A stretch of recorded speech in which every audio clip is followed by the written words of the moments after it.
Hi, everybody. Welcome to episode 143 of the Fanboy Podcast. This is Mario Francisco Robles, MFR, here with you, joined, of course, by Mr. Brett Thomas Miro.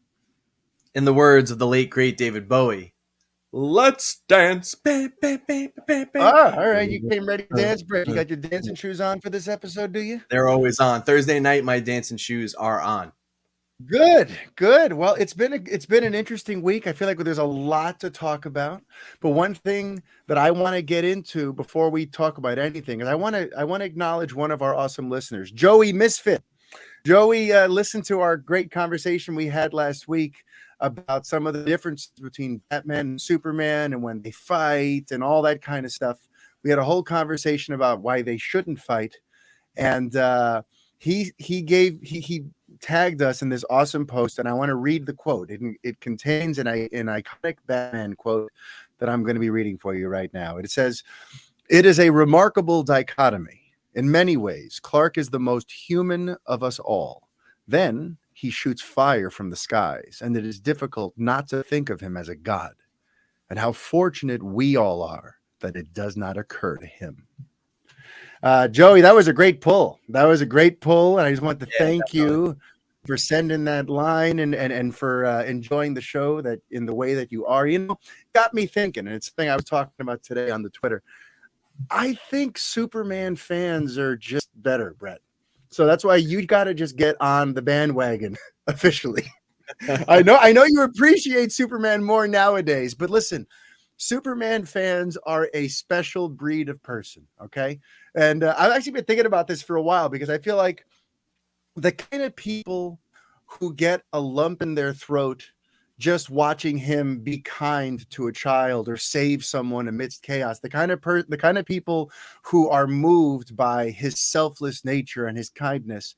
I feel like if that speaks to you as a person inside, that says something for the way you treat humanity around you, for the way your outlook on the world. You know what I mean? If you see Superman as boring and you're over him and it's kind of and you look at him through a cynical lens and all you think about, I don't would ever do that. I think that says something about your nature too. And I feel like go ahead, Brett. You want to say something? I'm going to give you something just off the cuff here because here we go. There's one thing that I don't know if I've ever shared this with anybody, but it might be the root of why I've been slow on the uptake with Superman. And I have a past trauma. I have a past trauma involving Superman. It happened when I was very young. I was maybe around 2 or 3 years old. And I actually let's hear this. Yeah. I had a Superman action figure. And if you remember, I don't know if they still make them like this, but back in the day, the action figures used to have a removable cape. And in the cape around the collar was like a little plastic piece. And a little C-shaped thing, yeah. Me being just, whatever, a little idiot kid would love to just chew on the capes all the time and chew on those.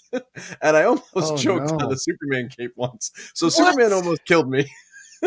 Wow. And to be fair, it may have also happened with my Batman action figure too. I don't know. But for the sake of the story, we're going to say it was Superman. Yeah. For some reason, you've held it against the last son of Krypton ever since. That doesn't seem hardly fair at all. That was a trauma that I just remembered right now in the moment. Wow. Well, I'm glad you survived. Yeah, I'm glad you didn't. I'm glad Superman's cape didn't murder you, Brett, and that we could be here today for episode 143. I'm definitely sure they stopped making those because kids. Yes, I've actually got one a few feet away from me. I've got one of those Superman toys in its package still with the removable cape. So listen, I'll pull it out and trick you with it. You got to be careful. So listen, speaking of how nice Superman fans are, I wanted to share a cool example of just the kindness that I've encountered while dealing with fellow Superman fans. So when I decided like a year and a half ago that I wanted to start Superman on film, one of the very first things I looked into was the Twitter handle. I'm like, it would be very beneficial to the website to have Superman on film. And when I had tried something similar years past related to my DJ business, I had a hard time because I found a guy who had the handle that I wanted, but he wanted to charge me like $500 for it. Meanwhile, the handle wasn't even really related to his company. He just liked the name, but he just wouldn't let me have it. So now I entered this exchange a little anxious. I found that there was someone with Superman on film, and I messaged him, and we had a little bit of a back and forth. And I was lucky that they actually knew me, that they, I guess, checked out podcasts or read some of my reports, and they were like, you know, Mario, you've always been like fair, and you've been even-handed with your reports. And if you're going to make a website based on this, then yeah, you can have it. And the guy just gave me Superman on film, and we did a swap. And I want to thank him, George. You know, George from Krypton's Codex. I don't even know if you watch the show anymore. It's been a bit since we've spoken, but that to me, like that gesture, like that to me was something that someone who loves Superman would do. It's just kind. It's just selfless. It's just, you can use it more than I, so go ahead and take it. It wasn't now Venmo me money for this Twitter handle. It was just an act of kindness. And to me, that was one of the first things along the way that I'm like, yeah, this Superman on film journey is going to be pretty rewarding in a number of different ways. Because not only do I get to talk about my favorite hero, not only do I get to follow the movies as they start to enter production, and now I have hopefully years worth of Superman movies to cover in the years to come, but I also get to interact with awesome Superman fans for the next several years, however many times, however long I do this. So I just wanted to just send a little appreciation out towards George, towards people like Joey, towards all the listeners who've taken time to leave us kind remarks on Twitter, to write us reviews, to rate and review and share the podcast with their friends. We're really very blessed to have those of you and who are supporting us and lay kindness on us. And it's very Superman of you guys to be so generous and awesome with your time and your spirit. So anyway, with that in mind, Brett, you are not gonna believe this. There actually is a Superman on film update. And it's not, listen, I know today is April 1st. I know it is April Fool's Day, but I'm not fooling you, kiddo. It's not a trick. I swear. I mean, some of this stuff that I'm going to be sharing with you, some of it falls into the outlandish rumor category. Some of the others fall into things I find rather plausible and actually kind of interesting and I want to unpack them with you a little bit.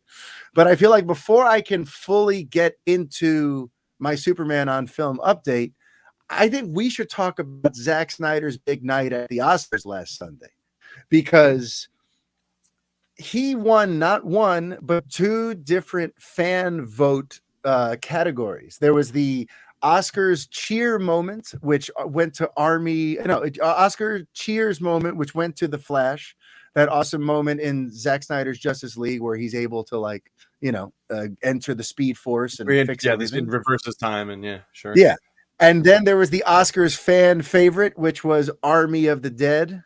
And listen, regardless, well, actually, let me ask you, what do you think of those two honors being bestowed upon Mr. Snyder last Sunday? When you heard about those, what was your gut response?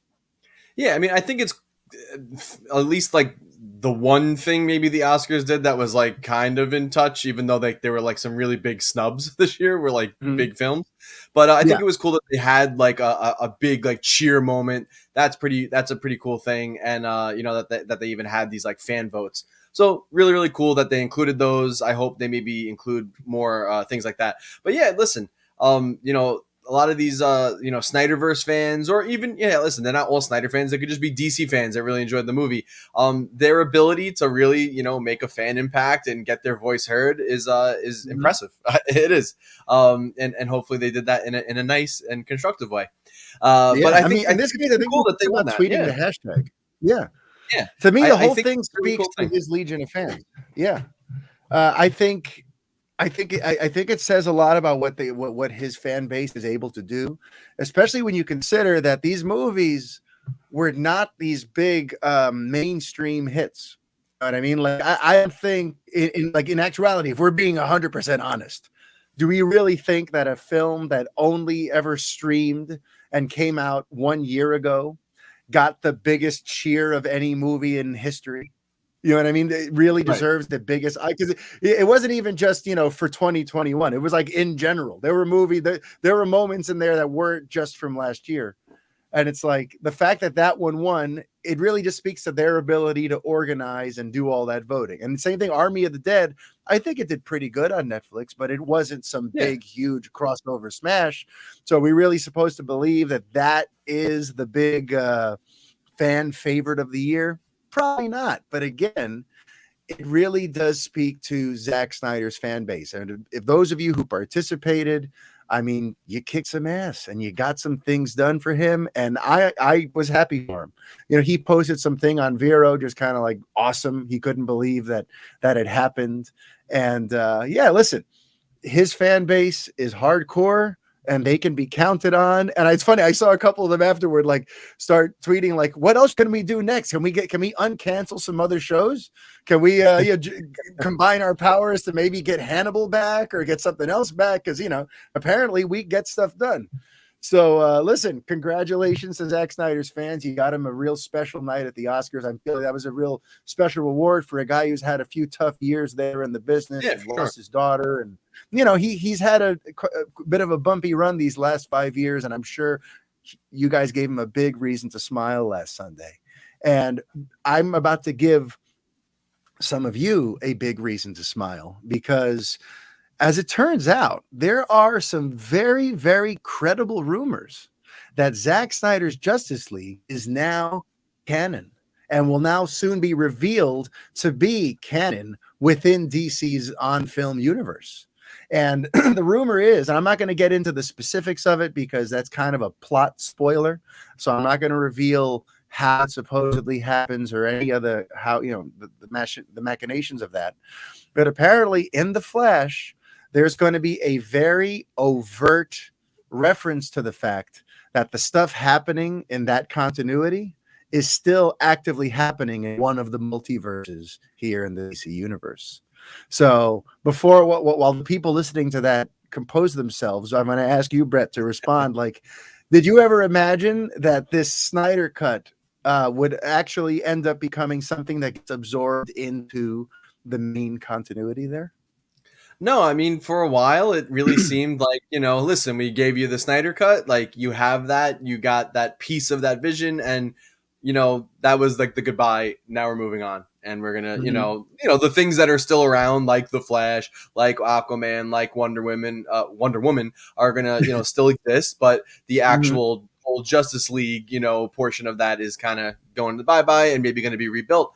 And now that it's showing this, listen, the way that the everything we know so far about this Flash movie, being some kind of Crisis Infinite Earths type deal, this multiverse type deal, that's the movie that has the power to do that. And it's cool that it seems possibly now that that's going to be incorporated in there too, not just bringing Michael Keaton back as Batman and so on and so forth. So I am A-okay with that. I think that makes a lot of people happy. I don't think it pulls away from their current plans. I really don't think it hurts anything.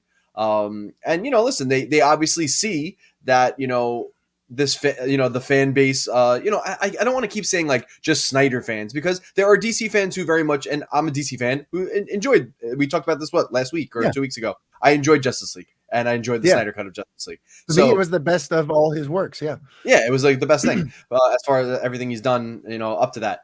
So with that said, I think that it's a really cool idea. They see that there's definitely money to make there, and there is a rabid fan base for this stuff. So I think it's a smart thing to do, especially as a movie studio. Warner Brothers has been, obviously messed a lot with Zack Snyder's stuff, and they've had a lot of, you know, shuffling around over the years. It's a great way to pay a little homage and fan service. So, hey, it does not hurt anybody. It just makes people more happy. And I hope that's enough for some people. And we see, you know, what that, you know, how that comes to bear fruit in the future. And we don't get impatient and start like berating people and start trying to push harder for more things. Like, let's just go for the ride. Let's be calm, everybody. Let's just go for a nice, calm boat ride down the river, you know? Yeah. And listen, what I like about it is it makes them not hypocrites, because that was one of the things, talking about the multiverse, you know, in the last year and a half, there's been lots of lip service about the multiverse that's coming for DC. And if they were just going to completely retcon all these other continuities and wipe them off the slate and act like they don't exist, then it's not really a multiverse, right? Then you're not allowing for those other things to still exist concurrently with what you're doing. You're basically saying, well, forget about all those, and this is all that matters now. So people would point out, like, some multiverse, if you're just going to completely wipe out big, huge portions of what's happened already. So the fact that they're going to acknowledge it means that this will be a true multiverse. But let's unpack that a little bit too, though, because, just because they're going to accept it as canon, the likelihood that we'll actually get that JL2 and 3, I still have a hard time seeing how they make that work if they were to ever do it. And again, I don't think they would ever do it for the big screen.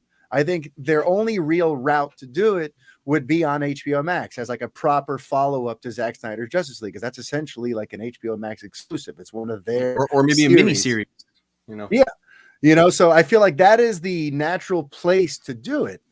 But again, it's the same weird territory that we've always discussed where, you have Jason Momoa, Ezra Miller, and Gal Gadot all moved on doing their own other movies. So now to have them come just to do their own solos and then come here and be part of the rest of Snyder's arc, I have a hard time seeing how they would do that.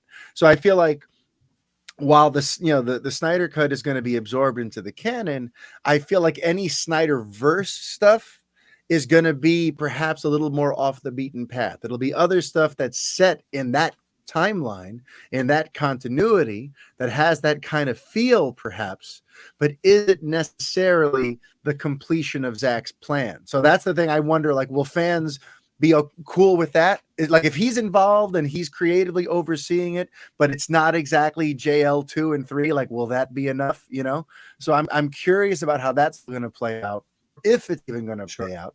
Because, of course, there's people even saying, too, like, the thing that we're going to see in The Flash could almost be construed as, like, just throwing them a bone. Like, it's just a way to say, like, listen, it happened, okay? It's still there without any actual intentions of doing anything with it, But that's, I almost don't see how you can't. Because to me, that Oscar moment shined a lot of spotlight on this. There were people around the world who suddenly saw that Zack Snyder's Justice League had been this big moment, right?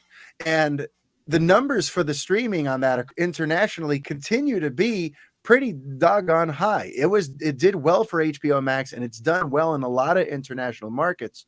So if you're Discovery or Warner Media, the new corporate owners, and there was just this big moment at the Oscars, you're trying to find a way to, like, how do I service that audience? There's clearly a very passionate audience for this stuff.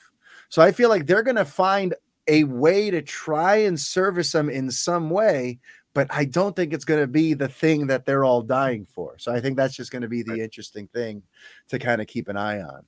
I agree. And now specifically about our boy Superman and some of the strange rumors that are popping out now that The Flash is having test screenings. So one of the things that's making the rounds is this idea that Zod kills baby Kal-El before he ever comes to Earth, and therefore Supergirl is the only Kryptonian on Earth for a portion of the movie. And then I think they are apparently going to bring Michael Shannon's Zod back and Feora back, which we've discussed, but like I'm hearing further substantiations of that fact. So I'm like, I can't believe it. So they're bringing back Zod and Feora, but they're seemingly having Supergirl be the one who deals with them. Okay. And Supergirl, according to the rumor I've heard, comes from Michael Keaton's Earth. On his Earth, there was never a Superman. On Michael Keaton's Earth, Supergirl was always the only Kryptonian. Okay, so I'm laying it all on you, Brett. All the weird things I've heard. Okay, so we have Zod who killed baby Kal-El. We have a Supergirl from Keaton's world who doesn't know really anything of Kal. She's been the only Kryptonian. And then where things get interesting, and I kind of want to discuss because I feel like it could mean something. by the end of the film, there is kind of like a rejiggered main timeline, which I still don't exactly understand how they're going to pull that off. But there is like basically like a new continuity. This is how we know that we're going to have Ezra Miller's Flash in the same world as Michael Keaton's Bruce Wayne, and they're going to meld continuities, right? So apparently, one of the interpretations for how they're going to handle this is, in this new continuity, there is a chance that there is a Cal, that there is a Clark, but he just hasn't revealed himself yet. That up to this point, in this new version of the timeline, Supergirl got here first. She's the first superpowered Kryptonian that the world gets to know, but it's essentially sort of implied that somewhere out there, Clark is still to come. He's still to rise. He just hasn't revealed himself to the world yet. And maybe that's the thing that gets me intrigued. I'm like, if they're going to do that, I interpret it like they're preparing a reboot. They're trying to set the stage for a fresh Clark with none of the old baggage to be there. And they're going to put that baggage on Supergirl. She's now the one who dealt with the events of Man of Steel and dealt with it perhaps in a different way, but she's going to be the one who kind of carries on that Man of Steel sort of, stuff that we saw happen between Zod and the attack on Metropolis.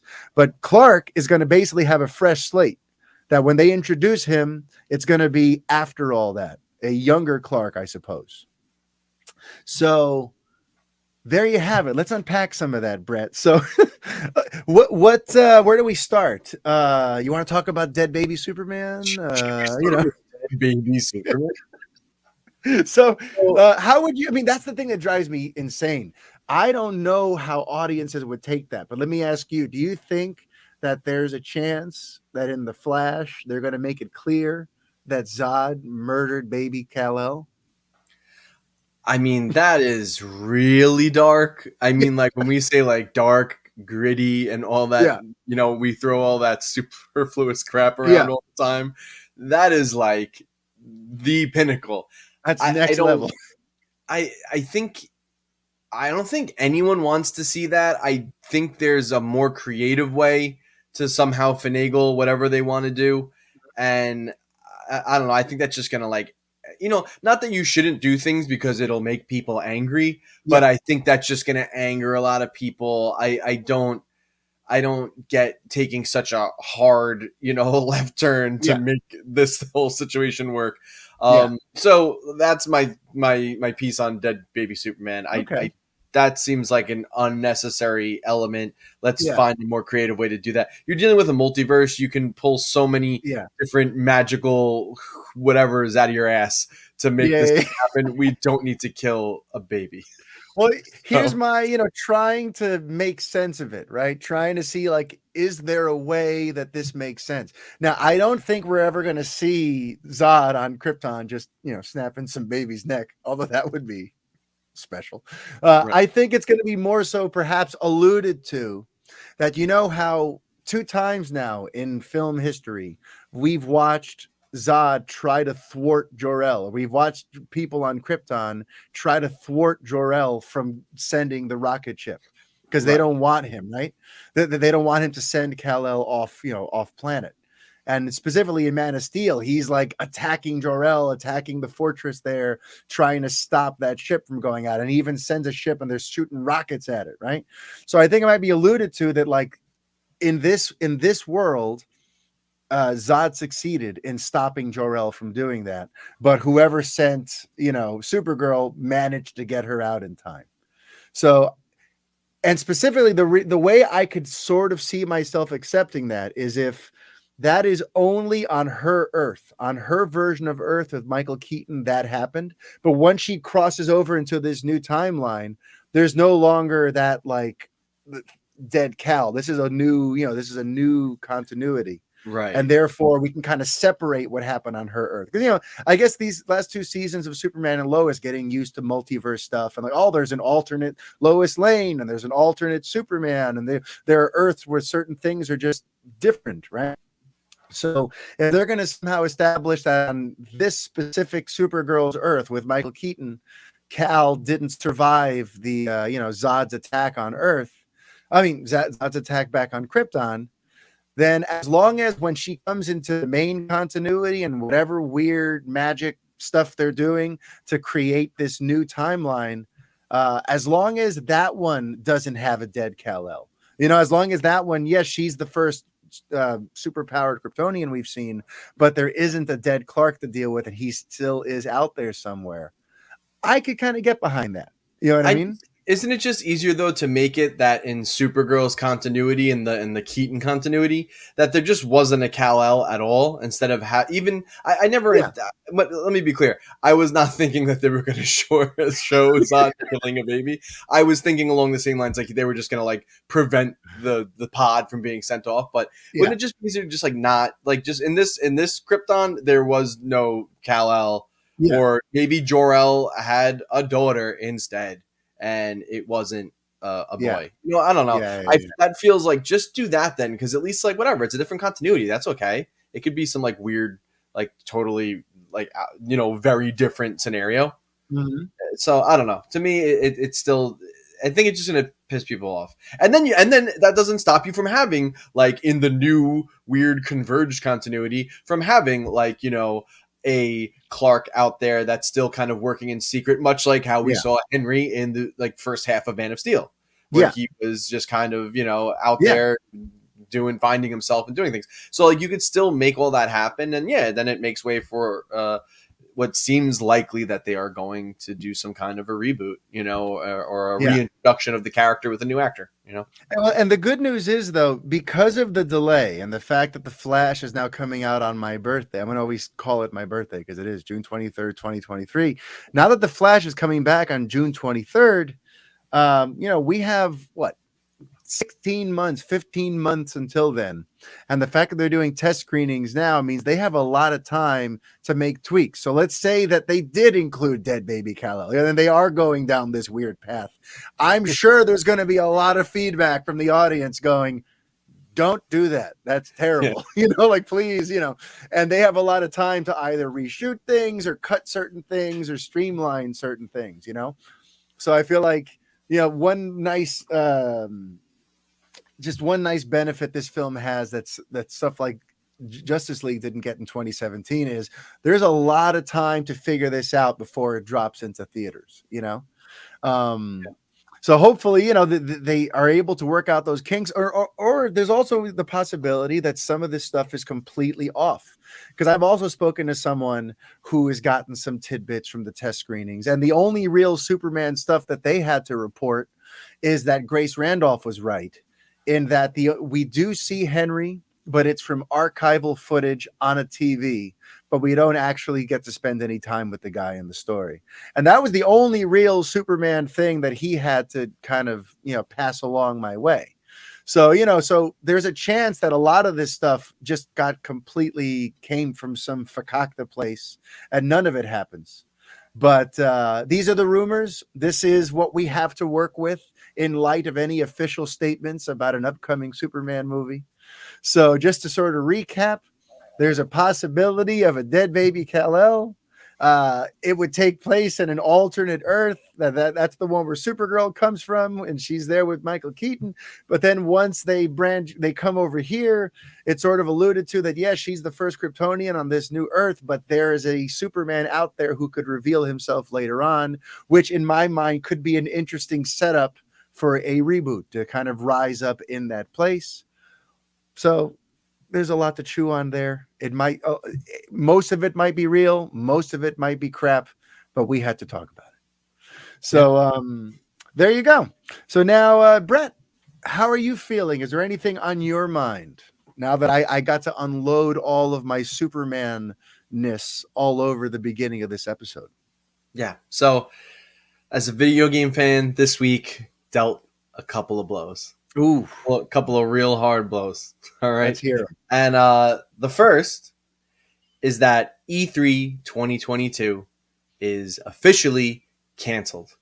Both the physical show and what was going to be an attempt of doing some kind of digital show completely scrapped. They want to focus resources on bringing it back for 2023 in some new format. Now, That said, E3, I mean, this has been like one of the longest discussions in like video game, the industry for several years now, is that E3's relevance was fading just with the advent of the way that companies can now just, like Nintendo, put out a Nintendo Direct, or Sony does these state of plays. So anytime they want to drop a bunch of information, they can just tweet out and say, hey, tomorrow at 6 p.m., be there. We have an hour to show you all these games. Announcements can happen at any time. And really, E3 in general was really more for networking and for the industry to get there and to see behind closed doors demos and all that stuff. It eventually became almost like a Comic-Con, and I think they got over that. Yeah. They opened it to the fans, and then I heard it just got so crazy and crowded, and that's what it was. So it was definitely dying. It needed some kind of a revamp,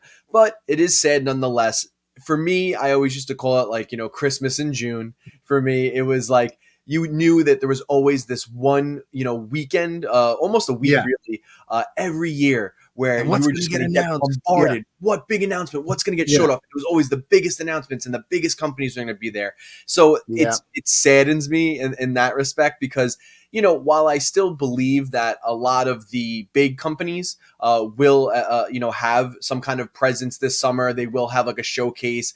It's hard to say if they're all going to be like concentrated into one week, if they will try to coordinate that to keep that kind of feeling for the fans, or if they're just going to kind of do it when they feel damn well and ready. That said, we will have the return of Jeff Keighley's Summer Game Fest. He started this I think maybe a few years ago, and he kind of did his own E3 adjacent broadcast. And now that E3 is not going to be there, he has the potential to make his show really big this year, because last year we still had kind of like an E3, and he had some big announcements at his show, but most of them were most companies were saving it for their own showcase or for the E3 itself. So now that we have that, maybe his show is going to be even bigger and cooler to watch. So hey, let's wait and see. And I have no doubt we're going to see some cool stuff this summer. I just think it's inevitable. I think they still want to give the fans that, and a lot of companies want to show off what they've been working on. Especially we've had so many delays. COVID really wreaked havoc on the video game industry. There were games that we should have been seeing maybe a year ago, maybe this year. What a segue. So the other blow this year that I got was that, surprise, surprise, the sequel. Still, we don't have a title. It's still called the sequel to The Legend of Zelda Breath of the Wild. It has been delayed officially to spring 2023. So we'll be waiting another year for that game. I feel like at this point, it will come out in spring 2023. I don't think we're going to get yet another delay. They were aiming for this year. I'll get into it more. But so the other day we got a little, basically was just revealed in a video tweeted out by the Nintendo of America account. We got series producer E.G. Anuma sporting a very nice new short haircut. It looked great. E.G., you look great.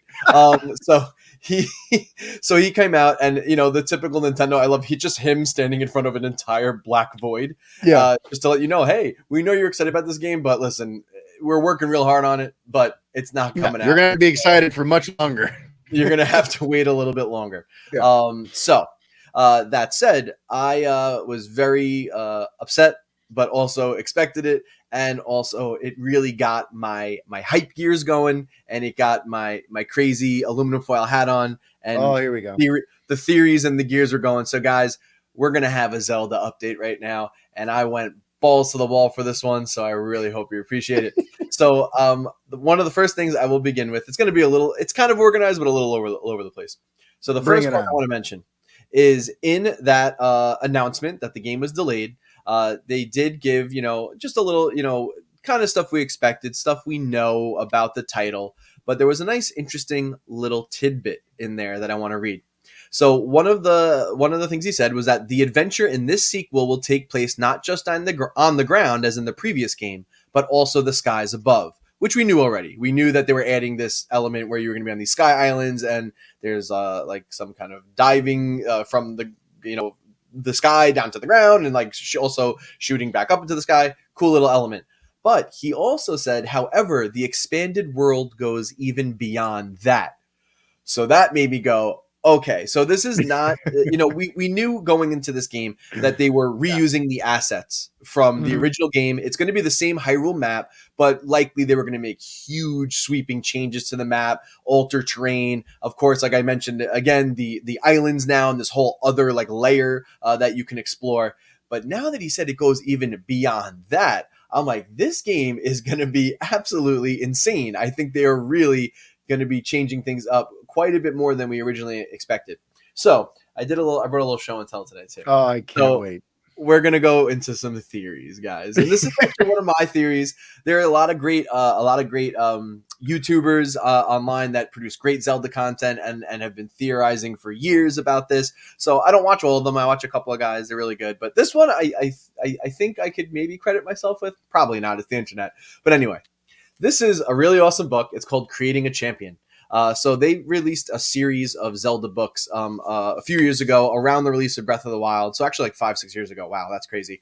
That much time went by already. Yeah. They did Hyrule Historia, Art and Artifacts, a Zelda Encyclopedia, and then the final book companion piece was Creating a Champion. So this book is about twice the size of the other 3 books, and it is dedicated entirely just to Breath of the Wild.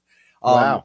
It's a really cool. It's made by Dark Horse Comics. So you probably can still get a copy on Amazon. Has concept art, a lot of cool developer insight, and a lot of extra like detail and lore. This is the stuff I love when you read, and we love that stuff with the comics and DC and stuff. But this has a lot of really neat stuff in it. It's amazing to see like how much thought was put into this world. So one little piece in there is that in Breath of the Wild, there is a region of the world called Akkala, and on Akkala is a citadel, and there actually is in here some cool background. Famously in the lore of the game, that is where 100 years prior to Link Awakening in the beginnings of Breath of the Wild, the Hyrulean forces had their last stand against the attacking, Ganon-possessed Guardians, and that was where the human resistance basically fell. Yeah. They were defending the Citadel. But there's a really cool little tidbit in there I want to read. Akkala Citadel's primary function was to repel invaders from across the sea and keep them from marching on central Hyrule. The batteries were set up to annihilate an enemy coming from the sea. Now, based on the position of that on the map, it is to the east. There is an ocean to the east, and you can't really go, into the ocean or past that in that game. So that's now it's my theory. So the theory here is that there will be another continent or area on the world map across the ocean east of Hyrule that we know from the first game. So that is my theory. That's a cool little deep cut, but just because a lore piece, I'm like, I think we're gonna get not just a reimagined Hyrule, but maybe a whole new area to explore. Makes sense. It's a sequel. They're gonna go big or go home. Now we're gonna start getting really in the weeds. So, I'm ready. So I wrote this out, so hopefully I don't sound too robotic. I just wanted to make sure my thoughts were organized. Yes. So in Breath of the Wild, the mysterious tribe, the Zonai, were alluded to. They're described as a warlike, magic-using tribe. There are ruins and relics left behind, but there's actually no sign of the Zonai themselves. That is not a tribe or people that exist in the game world that you can meet or talk to. So I believe that they're going to play a huge part in the sequel, and they're going to tie into this mysterious affliction that we see that has happened to Link's right arm in the initial trailer. Also, Ganondorf, who we pretty much, it hasn't been confirmed yet, but we're pretty sure that weird, creepy body in that catacombs is Ganondorf. And also the mysterious Sky Islands that we've seen in the trailers. I don't believe the tribe just mysteriously vanished. But possibly they left Hyrule or were passed out and then settled on another continent to the east across the sea. My big theory. Now, one other really cool thing, and I love that Nintendo does this. So while Eiji Aonuma was, breaking all of our hearts, they started playing some clips from the previous trailer that we've already seen. But without any fanfare, they snuck another brand new clip in there just to tease us. Dun, dun, dun. So in here, we get our best look yet at Link.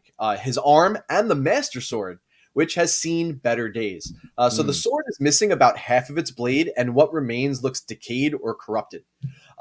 Link is also standing in front of a ball of glowing golden light and has a similar light emitting from the back of his right hand, which is actually the one that is now basically black, has long fingernails and all these bracelets, and it seems to be encroaching into his chest area. Yeah. It looks like he's poisoned or something, possibly.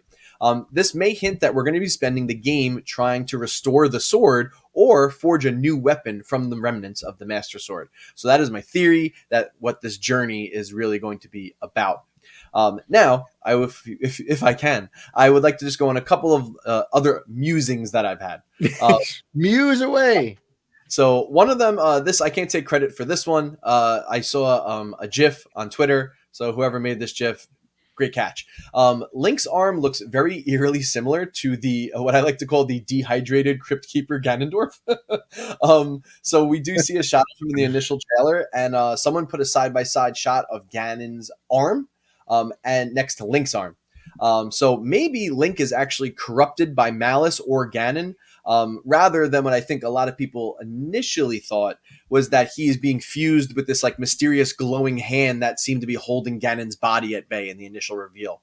So it could be like a benevolent, invasion in his arm, or it actually could be something where he's fighting back like some kind of like infection or corruption. Another cool little theory, and again, I can't take credit for this one. This is from Tristan over at Game Explain, which is a really awesome channel. I've followed them for many years. They do great, analysis of Nintendo stuff. But Link may actually be the hero alluded to from 10,000 years ago before, from 10,000 years before in Breath of the Wild's lore that took place before the events of the game. I think possibly, he thinks, that I agree with him, through some time travel trickery and predestination, maybe he is sent back in time in this game and is that hero from the ancient past. Link's look in this trailer, the longer hair, the new more like ancient Greek Roman looking armor sets that we've seen in the trailers certainly support that. It could just be cosmetic though, as there were armor sets in Breath of the Wild that switched up the look of his hair. Yeah. So now moving on. While Skyward Sword was the only remaining 3D Zelda that did not get the HD remaster treatment yet, barring the handheld titles, I don't think it's a coincidence that they released that last year. I very much believe that's Nintendo's way of saying, you may want to familiarize yourself with this game and story, especially with the inclusion of the Sky Islands and the very familiar look of Link diving through the air. This is the Zelda team getting to fully realize what they wanted to do with Skyward Sword, but were hamstrung by the power and memory constraints of the Wii. Next, while Breath of the Wild focused heavily on breaking the conventions of the series, mainly gameplay-wise, the sequel may be looking to further that and break the conventions story-wise by ending Ganon once and for all and breaking the cursed cycle that was established in Skyward Sword upon defeating Demise. This would free the series to really explore new territory in future installments. And finally, no, I don't believe there's any development trouble. I've been seeing this all over the internet. Oh, delayed again. Every Zelda game, literally every Zelda game has been delayed 1 to 2 times from their original planned release window. I've stated this before on the podcast. The pandemic was particularly disruptive to Nintendo as far as adapting to work from home, and it slowed down communication and development. They also, for the first game, had a team of like over 300 people and working across multiple studios, even studios outside of Nintendo's internal teams. So you just put all that together, it's not going to make things run on time. Also, the Zelda team is known for always trying something new with each Zelda title. Because of that, sometimes it's hard to gauge when they are done, especially as more and more new ideas get thrown into the mix and they decide to incorporate them. So if anything, fans should be very excited because this sequel will be more than just a glorified DLC that reuses assets. I believe this game will really shake up the formula from Breath of the Wild and give us wild new physics and ways to interact with the game world. I have spoken. I dig it. Honestly, the thing that I'm most intrigued by is the way, it's a sequel to Breath of the Wild, but by incorporating the Sky Islands, right? And if there is any kind of ocean faring stuff, it's almost like bringing Wind Waker into the mix. It's like bringing all the different kinds of landscapes we've explored as Link in these 3D games kind of together in a way, right? Because we've done the land stuff in most of the games, right? But if we're adding sky and sea, it's like, it kind of brings the whole thing together. And don't forget, in Breath of the Wild, we did not have any underwater exploration, which has been in most of the other Zelda games. But this one, you were only able to swim on the surface. So there's a lot of places we can go here. We could be going underground into caves, into the water, into the sky, into another continent. This game is going to be incredible. Do not worry. There's not development trouble. I think this team is just going balls to the wall. They have to surpass arguably the greatest video game ever made. It is, I think, still in the top 3 highest rated games of all time on Metacritic and stuff. Along with Ocarina of Time with another Zelda game and I think a Mario game. So Nintendo owns that, although Elden Ring might have crept in there now. But it definitely took a lot of inspiration from Breath of the Wild. So guys, I'm excited. I'm sad, but it's going to be a good game. It's going to be something special. And what do you think of the rumor, Brett, that it's that Zelda's going cosmic? No, I'm kidding. You know what? Maybe it will. I mean, maybe it's going into the sky. It's close enough. It's going into the stratosphere. Yeah, may as well. You're halfway there. But okay, so now we're going to steer things back over into some interesting movie news this week. DC's Blue Beetle seems to have added to its formidable cast. The rumor goes that Sharon Stone of Basic Instinct fame and things like Catwoman, but we're going to stick with Basic Instinct. Sharon Stone is, according to the Wrap, is in final talks to play the villain in the upcoming Blue Beetle movie. Stone will play Victoria Cord, who is said to be a new character created for the movie. Because that always goes over great.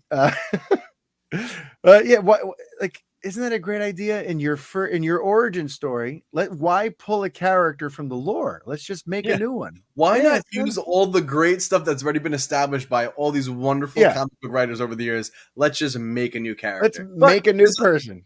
There's an interesting wrinkle to this one, at least. That's a little easier to swallow. So yes, the last name is intriguing. If it's true that she's playing Victoria Cord, that Cord surname is intriguing because while Jolo Maridueña from Cobra Kai is going to be playing our titular Blue Beetle, his Jamie Reyes is actually the third person to take up the mantle. The second person, well, I'll say them all. There's Dan Garrett. And there's Ted Cord. Cord, just like Sharon Stone's apparent character, Victoria Cord. So it is going to be interesting to see if somehow maybe she ties in to a previous version of the Blue Beetle. I guess that, more will be revealed. But and this is a cast that already includes George Lopez and, a number of other interesting, pretty good, Latin character actors and whatnot. But I don't know. How does this news strike you? Sharon Stone joining Blue Beetle. Was that the thing? Was that the magic thing that got you interested in this project, Brett?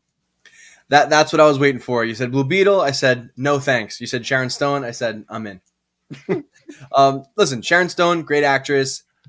When she shows up in movies, she brings it. Nice to add to the pedigree of the film. It's nice to have a female villain. So that's kind of cool too, but it doesn't necessarily get me more excited. It's not even that I don't have a problem with Blue Beetle. I just don't know much about the character. It's never a character I've been invested in. So, this for me, I see the movie when it comes out, most likely. But it's going to have to do a lot, for me. It's going to have to really bring me into that world and really grab me. Otherwise it's going to just be a meh for me. So. Yeah, Blue Beetle. It's got to work harder for me. Yeah. It's one of those movies that it's one of those characters I really know very little about. I think my biggest exposure to Blue Beetle was the bit part he plays in the Death of Superman comics.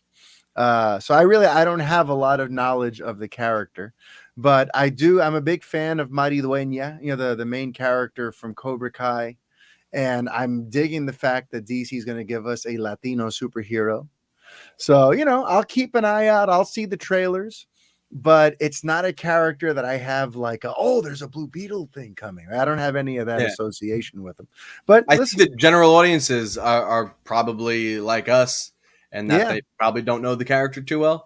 So it's going to have to work that much harder. That might work. It's got an uphill battle, but it can be done. It can be done. It can be done. It can be done.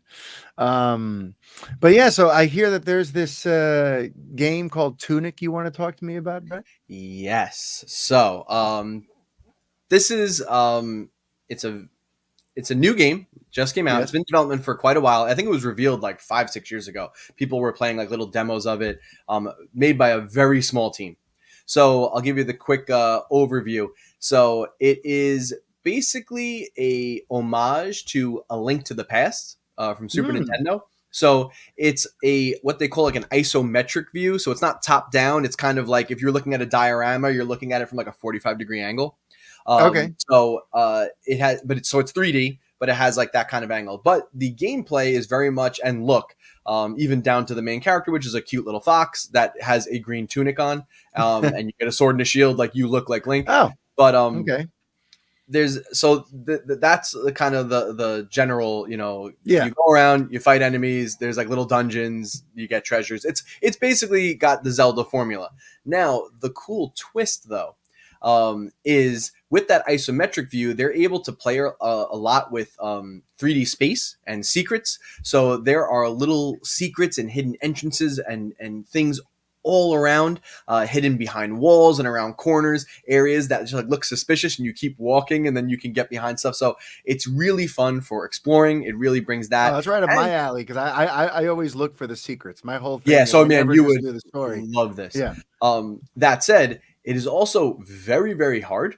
It's extremely challenging for a game where you're just basically slashing a sword and you have like some little items and magic items and shields here. But basically, I don't play these games often, but a lot of people have kind of given compared it to Dark Souls.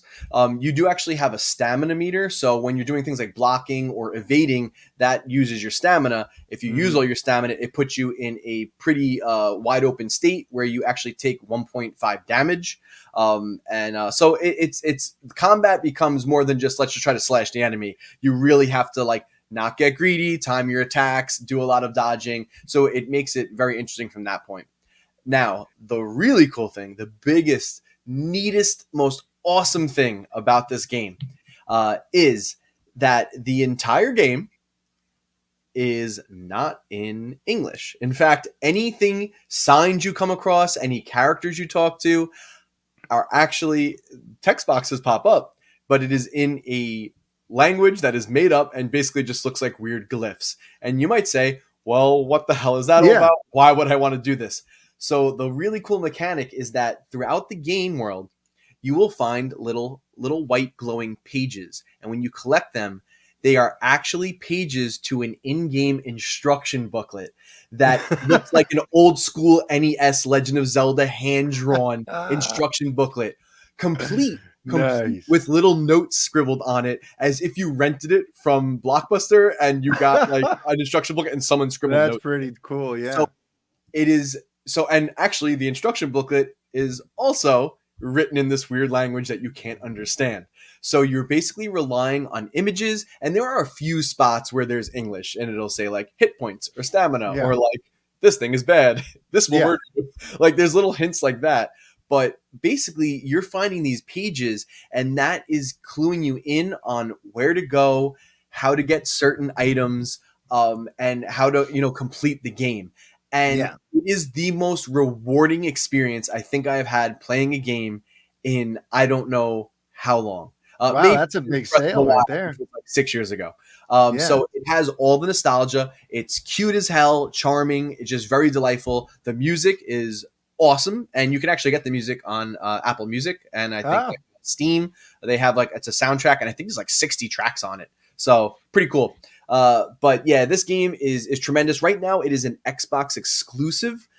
They paid to get some exclusivity on Game Pass. So that's the good news. If you are an Xbox Game Pass subscriber, you can download and play this game for free right now. It's not incredibly long. I want to say it's depending, how lost you get and how much of an explorer you are, probably anywhere from 10 to 15 hours long. Maybe more 10 to 12 is kind of, I think that's probably where I'm at right now. And I'm at the final boss. I haven't beat it yet. And there's definitely some secrets and little things that I have not found yet. But yeah, there's a grand mystery too, special secret. it's amazing. Like you'll be so amazed that you think you're stuck, and then you'll look in the instruction booklet and you'll be like, "Oh my god, the answer was there the whole time. If I just looked a little deeper." And it is so fun getting those pages and then looking and getting that little hint and going, "Oh, you know what? Maybe I need to go to the east now." And it's just those little moments like that are so rewarding. And you get there and you find the item and you beat the boss. I've had so much fun with this game. It is a real delight. So like I needed to talk about it because I love it, and it very much it feels like a Nintendo game. You know, it has that Nintendo quality, but like that old school Nintendo like quality from like Super Nintendo, and it just hits all the right notes. So please, if you have a chance, check it out. After the exclusivity for Xbox, I don't know how long that's going to be. I feel like it's probably going to be like maybe like a 3 to 6 month thing. I don't think it'll be like a full year. I fully expect this to get released for like it's probably on PC right now too, but I fully expect it to come to PlayStation, and I don't see why they can't make it come out for Switch. It probably won't run in 4K on Switch, but they can definitely make it work because it is a more stylized art style. But boy, what a treat! So definitely check it out. Tunic on Xbox Game Pass. Speaking of nostalgic old school treats, some kind of sad news came up this week about an old school favorite actor of mine growing up. None other than Bruce Willis. Bruce Willis, our boy John McClane himself, is retiring from acting at the ripe old age of 67 years old. He's developed a medical condition that's been gradually getting worse. It messes with his cognitive abilities, aphasia, his ability, aphasia, and it prevents him from being able to communicate properly, and it's making it harder and harder, obviously, for him to do what he does as an actor. To understand speech too, actually. I think it's harder to speak and harder to understand speech specifically. Which is like heartbreaking, honestly. Yeah, and now he's stepping away. He's stepping away from acting, and that's a big one for me because growing up, like my big heroes growing up in the '90s, you had Van Damme, Schwarzenegger, Stallone, and Willis. Like they were like my action heroes, and Willis. I remember I still remember when they launched Planet Hollywood. Like that was a restaurant that I had to go to all the time because like these are the coolest men in the world own this place. Who knows I'm sure if I went back, it was all just like a licensing deal and they had nothing to do with it. But 10-year-old me was all about that life. But yeah, Bruce, I grew up watching his stuff. I love the Die Hard movies. I learned how to rip movies apart by listening to my father and uncle and grandfather rip apart Hudson Hawk with him and Danny Aiello, if you've ever seen that. I've seen him in such a variety of things like Death Becomes Her.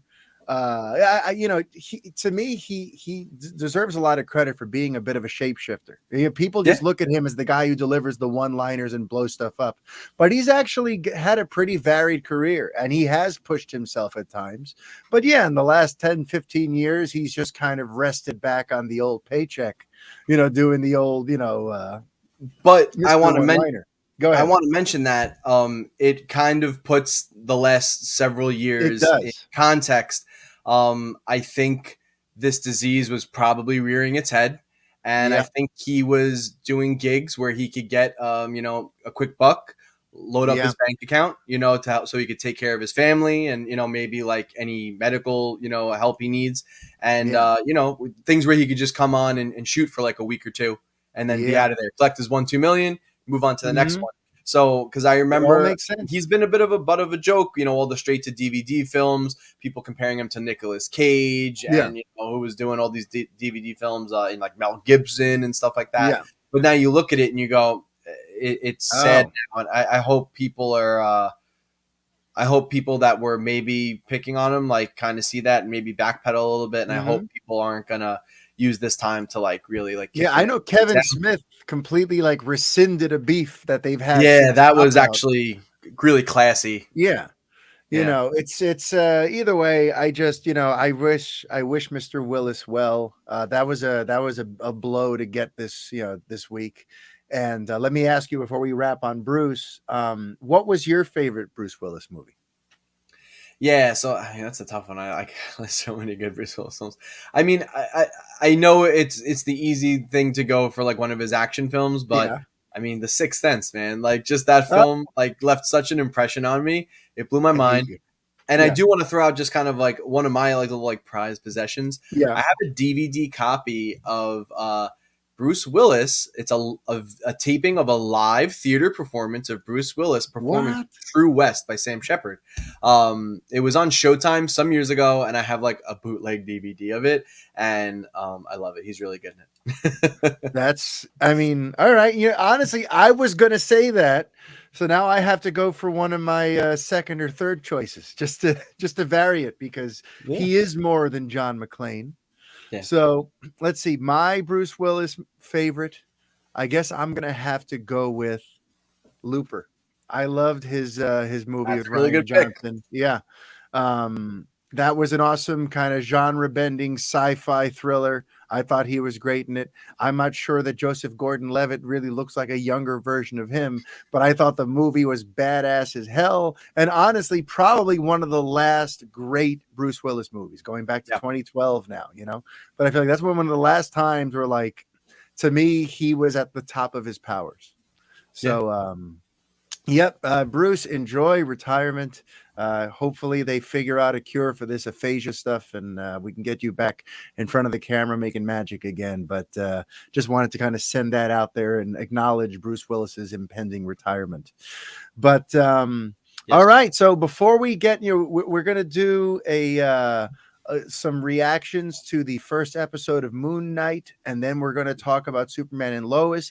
But before we do, we're going to drop in on one listener topic, because Tavo Borrego sent over an email to the Fanboy Podcast at gmail.com, and he had a question that I feel like will be right up Brett's alley, and it is about the recent consolidation of PlayStation Plus and PlayStation Now.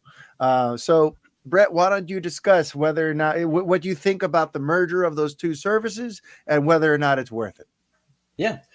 So, I mean, I'll try to keep it quick here. So basically they've split PlayStation Plus and PlayStation Now. They've kind of merged them. They've made it into 3 tiers now. So the regular tier that everyone basically has now at PlayStation Plus, it gives you the cloud saves. It gives you online multiplayer. You get your 2 games per month. That is now called PlayStation Plus. I can't talk today. PlayStation Plus. Don't worry. Too many S's altogether. So that is called PlayStation Plus Essential now. So that's no change in the cost. It's the same service that you most likely have already. Then they made PlayStation Plus Extra. Basically what this does is it gives you everything from the Essential tier, and it adds a catalog of up to 400 of what they call the most enjoyable PS4 and PS5 games. No list yet on what all those games are, though. Well, let's keep going. That's kind of one of the parts that is not exciting me too much. And then we have finally PlayStation Plus Premium, which this really brings in the PlayStation Now portion of the service. So that gives an additional 340 games on top of the 400. So PS3 games are available only via cloud streaming, though, because the PlayStation 3 famously used something called cell architecture, and it's really hard to develop for and apparently very difficult to emulate. Hobbyists have made it work, and there are people that have emulators on PCs that are able to run PS3 games. It just, to me, doesn't seem like Sony seems interested in making that investment. It also adds a catalog of games from the original PlayStation, the PS2, and the PSP. It will not add anything from the Vita, because the Vita used a lot of touch controls, and that's another thing that I have a feeling PlayStation does not want to spend money trying to solve that issue on a controller. So that's basically the new breakdown.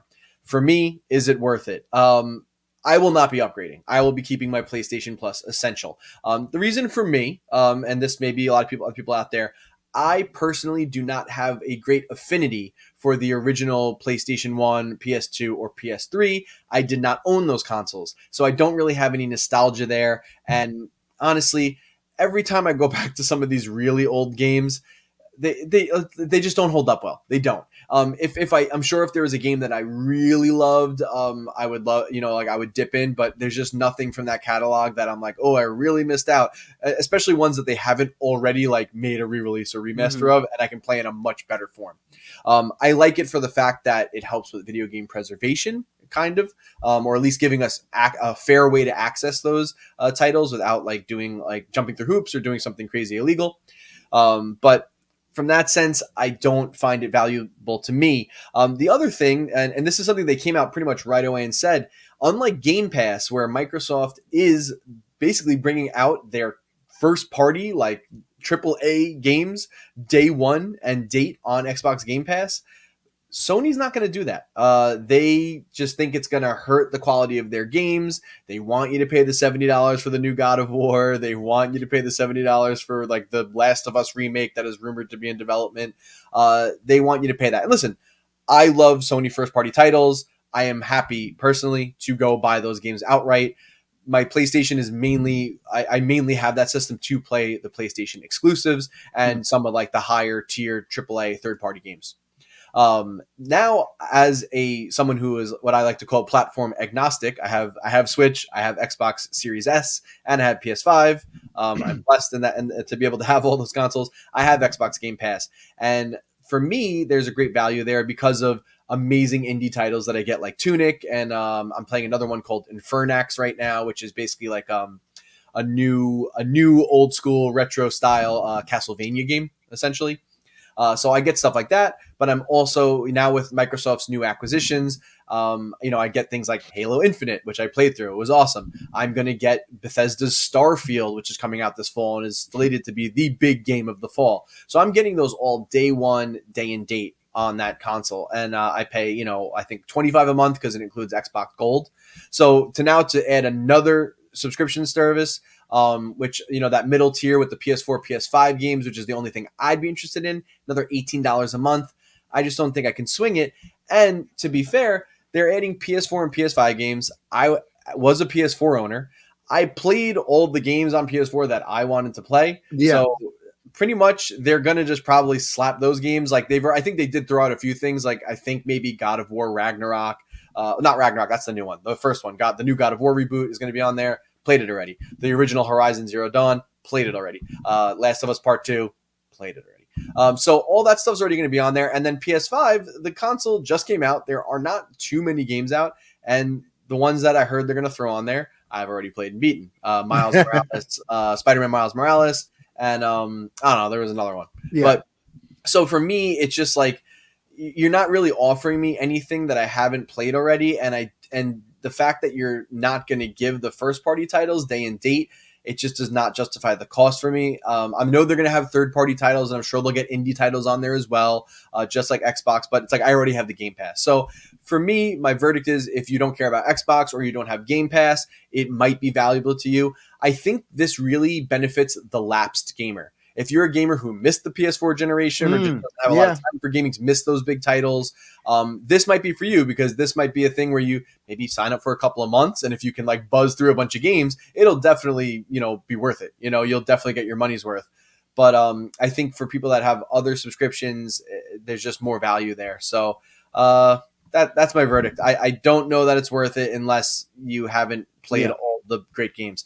Also, I should throw in, lastly, if you were lucky enough to get a PS5, they do give you access to the PlayStation Plus collection. So I basically have like 30 of the best games from PS4 just from getting my PS5.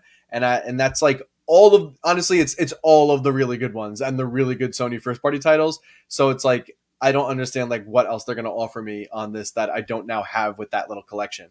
So there you go. There it is, guys. It sure is a thing. It sure is a thing. And if you have a question about a thing that matters to you, be sure to send it to the Fanboy Podcast at gmail.com. All right. So just some quick reactions. The Marvel gave us a new series this week over on the Disney Plus. Moon Knight, starring Oscar Isaac and Ethan Hawke, made its world premiere. And we've both watched the first episode. So yes. Let me kind of I'm going to actually start this time because, I went into this totally cold. I know dick about Moon Knight. Okay, I've seen pictures of him. I've heard people gush about how cool he is. I've heard people say, "Oh, he's like Marvel's Batman," but I'm like, but he looks like he's got some supernatural stuff going on, and Batman's just a dude in a suit, so I don't get that. But I really like, he's just someone I've had like a passing, glancing connection to. Same here. So I went into this totally cold, not knowing what a Moon Knight story should even be like, or what his origin is, or what like the staples or the main things I should be looking for. I just went into this completely cold. Just let's see what the hell a Moon Knight is. And I got to tell you, if we weren't covering this stuff, I probably wouldn't continue. I thought, listen, I like Oscar Isaac. I'll watch him in anything. I love Ethan Hawke. I'll watch him in anything. But something about that pilot and like what they did show, I don't know, man. The tone to me was all over the place. There was a lot of stuff that was very kind of goofy, cringy, Marvel type, lighthearted stuff. But then you're dealing with some of this like epic, classic, mythological stuff. And there's all these unanswered questions. And I know like they're trying to get me to want to find the answers. But instead, I was just kind of like, I just had a hard time locking in and giving a damn. So yeah, honestly, through the first episode of Moon Knight, I'm not terribly impressed. I'm happy to see Oscar Isaac getting work and Ethan Hawke getting that nice Disney check I'm sure he's getting now. But there's nothing about the show that has me dying for episode 2. But how about you, Brett? Yeah, so for me, like I said, same here. I have very passive knowledge of Moon Knight. I have like kind of just like the basic idea. I Oscar Isaac is the big draw for me. I love Oscar Isaac. Like just like that, I'll watch him stare at a wall. He's a great actor, and I find him charming. So that was the big draw for me. This episode, like for me, I'm gonna give it like a 7 out of 10. So I think probably a higher review than maybe you would give it, but I'm not gonna give it like this glowing review. So couple of cool things. I did like I for one am intrigued to see it keep going. So I do want to keep watching. I like that the way the show even starts out. It's not quite.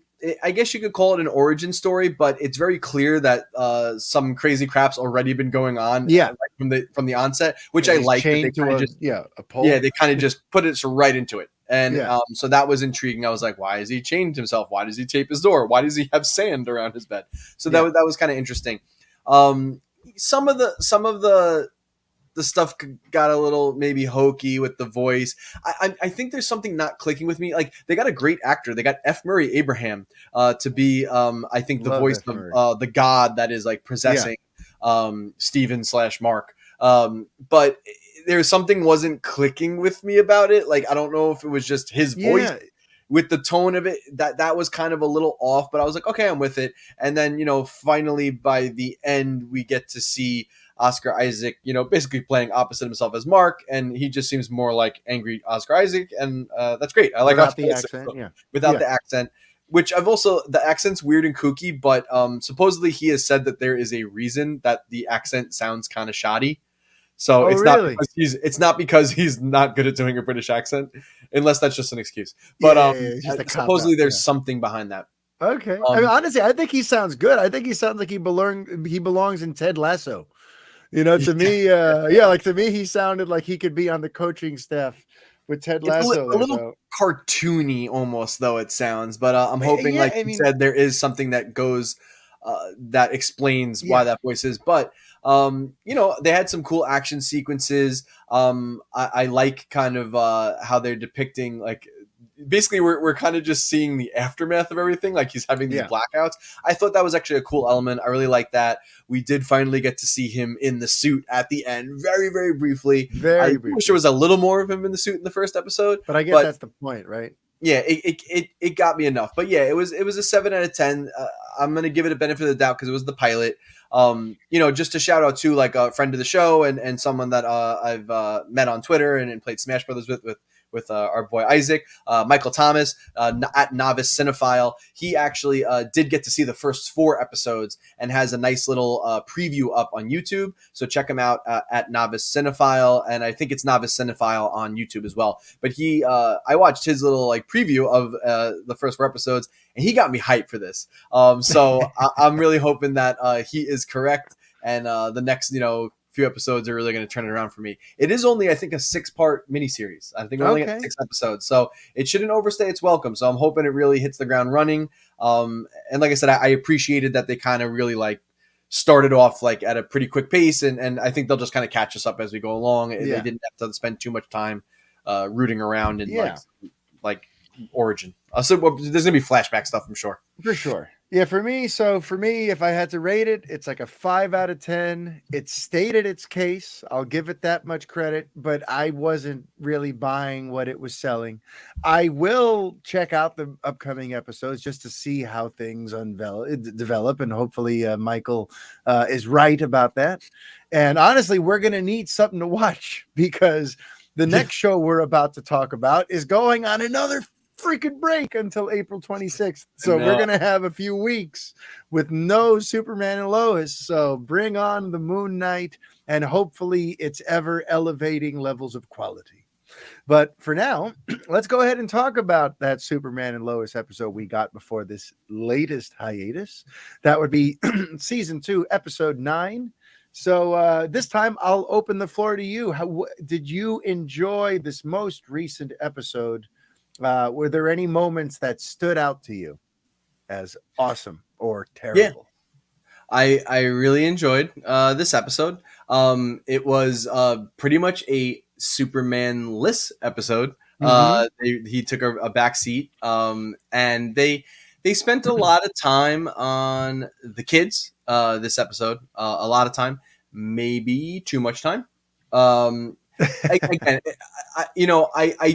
I know, like last week too, I was saying I love all the family stuff, and I do, and I love the stuff between Jonathan and Jordan. But the stuff with Sarah, and this week with is it Natalie? Yeah, Nat. That stuff just like it kind of dragged it down, and it's I'm not the target audience for that part of the drama. Poor Kyle, man. He's just getting beat up and burnt and set on fire. And divorced and all these things. It's just like he really is, he's getting just beat up on. So there was that part I was like not wild about, but it did give us time, some other characters time to shine this episode. So we got to see Jordan really start using some of his powers and kicking some butt, and that was really cool. And if I may jump to the end, really cool little reveal as other Bizarro Jordan. Bizarro Jonathan coming in, but what was really cool, basically wearing the Superboy outfit, the red pants, the leather jacket. So I was like, that's really cool. Because it's the reverse. So over there, he's the one with the powers, I imagine. Yeah. So that was a cool little twist. And so I think I'm really, and we got another little shot of Clark. At the end, like a quick one of him. So obviously, I think we'll get back to what's going on with him next episode, which of course is like what I think we all want to see. One thing I will mention too, though, is while he is flying into the portal, we see like his suit start to like strip away a little bit. I wonder if we're gonna get a new suit. Ooh, yeah, that'd be awesome. And you know how I feel about the suit. It's not my favorite, so I kind of hope we do. But anyway, I mean, by the way, it's such a shame, by the way, that like these suits, they can't do a good enough job of just showing how jacked he actually is. All these action heroes, they put on so much, they put so much effort into getting these superhero physiques, but then they still have to wear the muscle suits. Henry Cavill dealt with that. Ben Affleck. I don't get why they need to have the goose suit. Like, just like it's fine. I'll believe it. Like you're telling me this man flies, shoots lasers out of his eyes. Like his arms don't have to be so friggin' big. Like they're big enough. I get it. He's Superman. But like there was an episode Jordan all like little like scrawny and he's knocking dudes out. Like how come that's fine? How come he doesn't wear a goose suit? I don't get it. But I feel like Tyler made them shoot him shirtless 3 episodes ago just to like, listen, look at me, okay? I work out a lot. All right. It's not just the suit. Remember, there was like a completely obligatory for no particular reason. Right. Here's Clark without a shirt talking to Lois and looking ripped. And it's like, you're totally trying to prove a point.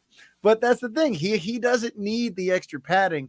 I think it comes down to they want a suit that can disguise the flying rig without changing his proportions too much. I think that's the main thing, since they do tend to do lots of like practical stuff where he is floating on cables. They figure if he's wearing something that's super skin tight, you're going to see the harness. So we have to kind of bulk up the suit so that it disguises the harness, but it ends up just kind of looking like he's wearing a suit that's padded and too big for him, which is just a shame. But for me, what wasn't a shame was the start of this episode. To me, the rest of the show could have been dog shit.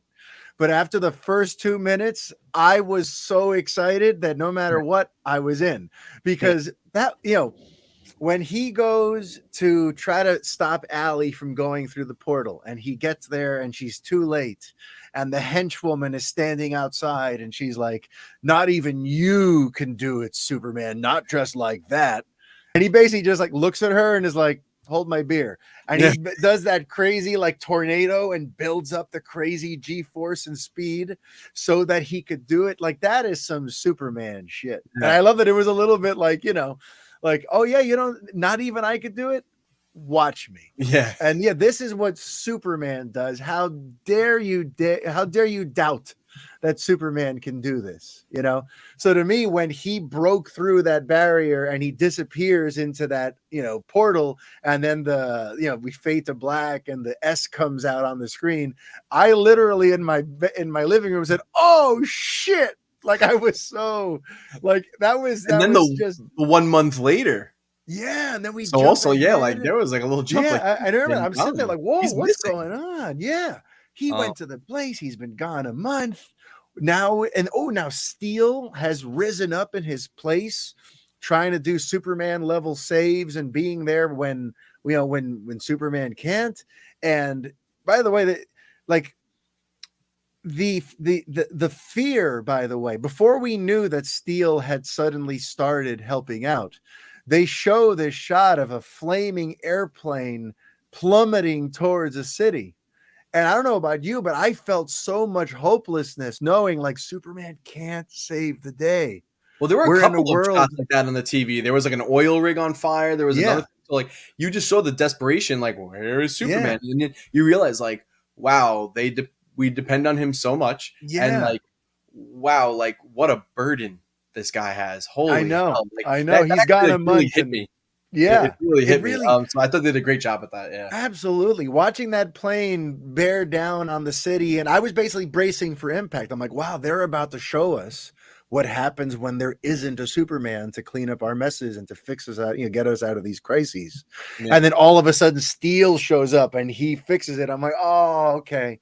I love the idea that Steel is in his place, because in the comics, it happens because of the death of Superman. Since Superman's seemingly dead, Steel rises up to be, to fill that void. And now it's a different context. He's not dead. He's just missing in this alternate world.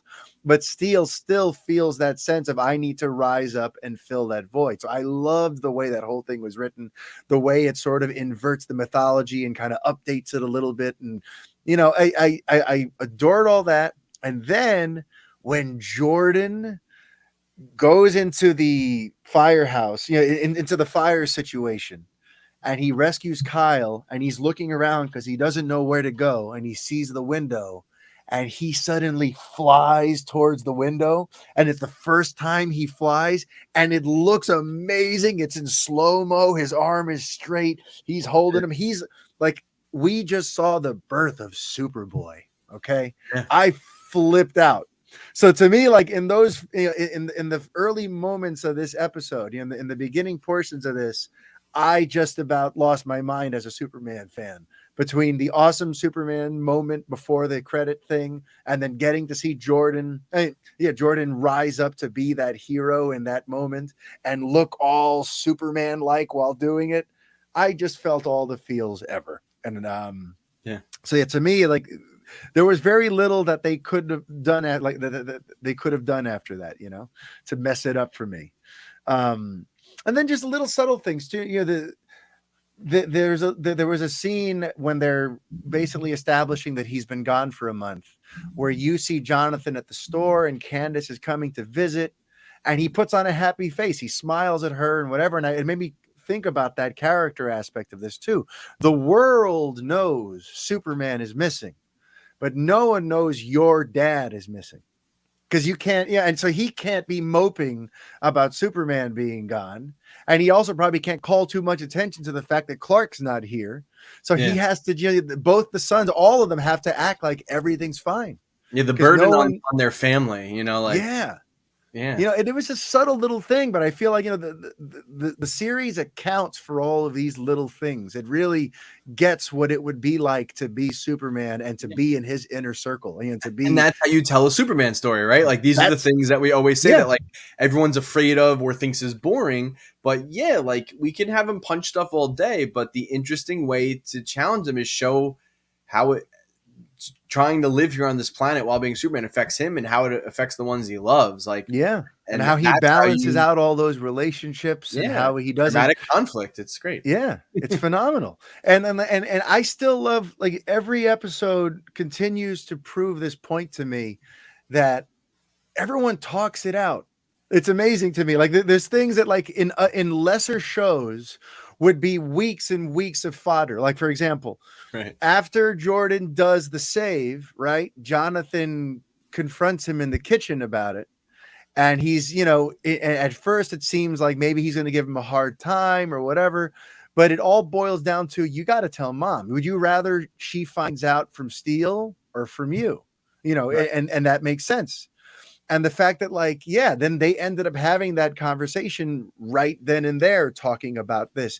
That could have been weeks and weeks of stupid melodrama of Jordan is off doing things in secret and Jonathan's keeping it on the low for him and Lois is worried and what's going on. Instead, it happens bing, bang, boom, because everyone actually talks about what's going on.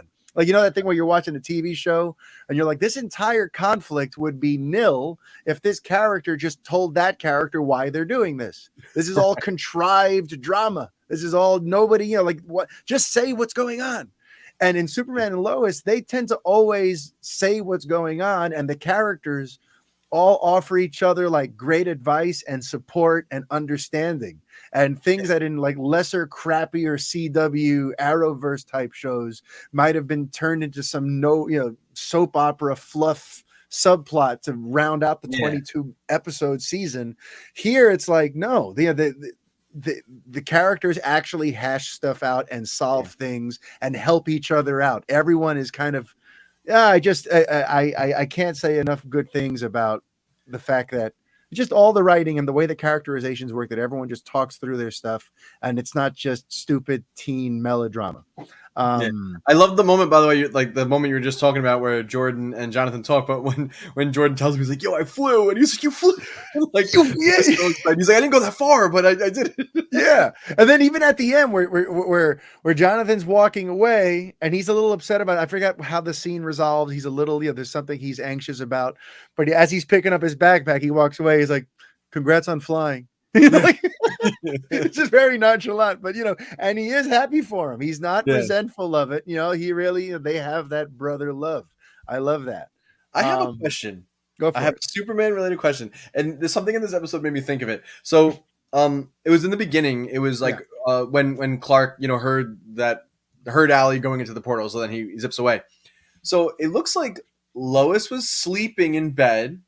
And he was in bed too, but it looked like he was awake. And it made me think, does Superman sleep? Like, does he need to sleep? Does he get tired? Or no, does he just stay up all night like a weirdo in bed and just like, I don't know what he does. Yeah, I mean, in the comics, does he go to bed? Does he sleep? Does he need to? Or does he just do it just to do it?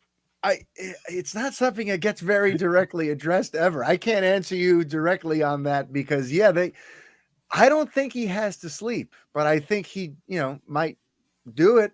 I don't know, but I don't think he has to sleep. I think in theory, he'd be going around breaking night doing saves in the middle of the night while Lois is sleeping.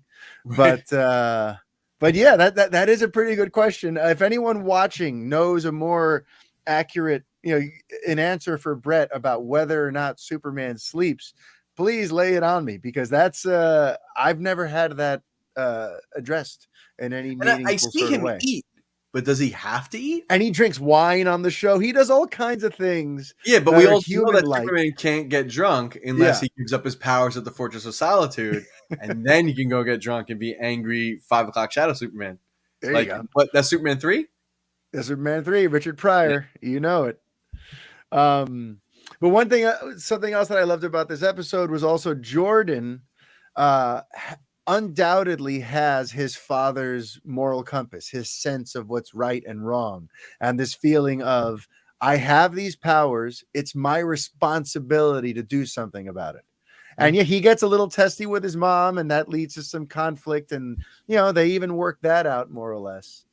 But I love that. I loved seeing that he has his father's sense of right, and like he can't just sit idly by. Because that's always been the thing about Superman, about Clark, where like Jonathan, his father, is always trying to get him to keep a low profile, and the world might be scared of you if they knew what you did, and all that sort of stuff. Right. But eventually he just has to, because he feels a responsibility that if I have these abilities and I'm not helping people, then I'm the reason they're hurt. And you could tell Jordan has some of that too, that he feels this responsibility. And I just love how much that came through. And even also on the subject of like talking it out, like a one-dimensional character who I've hated for most of this season, in the span of one little monologue, suddenly now I have a lot more respect. And I'm talking about Jonathan's girlfriend, Candace, because when she made that point clear about the desperate position she's in, that her father's sick, her whole life they've moved from town to town, they're constantly uprooting because things are in disarray, and now he's having health issues and they can't afford to pay for his medicine, then it suddenly makes you understand why someone might be desperate enough to sell drugs. Right. You know what I mean? It's suddenly, I love it. The show puts you in that position to suddenly have to think like, what would I do if I were in that position? Maybe she's not all bad. If she's doing this to protect her father, and if she's doing this because she loves living in Smallville and doesn't want to have to move away again and uproot her life again, and this is the desperate situation she's in, because, the subtext, I think, was kind of a shot at the American healthcare system too, that we have a system now where people get punished if they get sick. You lose your life savings. You can end up destitute if if you have a bad run of health. So that's where you get people who end up in these desperate situations. And that's where it leads to things like the opioid crisis, because now they can't afford the medicines. So now they have to go get cheap knockoffs, and they get stuck on these evil pills, or they get, or on, other things. To me, it was all like a subtle way of addressing that. And I love it. The show kind of goes there.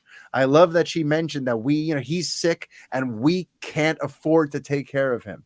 Because isn't it absurd, by the way, that in the richest country in the world, we have a situation where people can just basically lose their entire livelihoods because they happen to get sick, So I love that went there. I love that they humanized Candace, and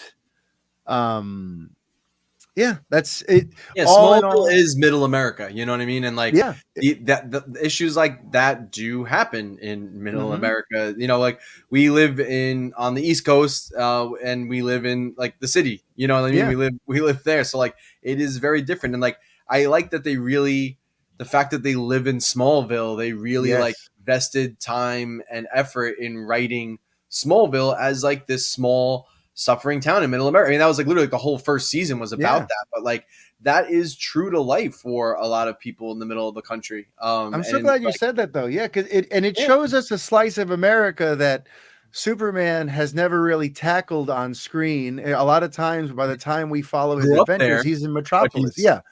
Like the only Smallville stuff we really see is idyllic flashback teenage stuff when it was a simpler time. We've never seen a Smallville in a contemporary setting, how things would be going in today's America in a town like Smallville, and all the different little hot button issues that come up. So to me, the show continues to just be masterfully written.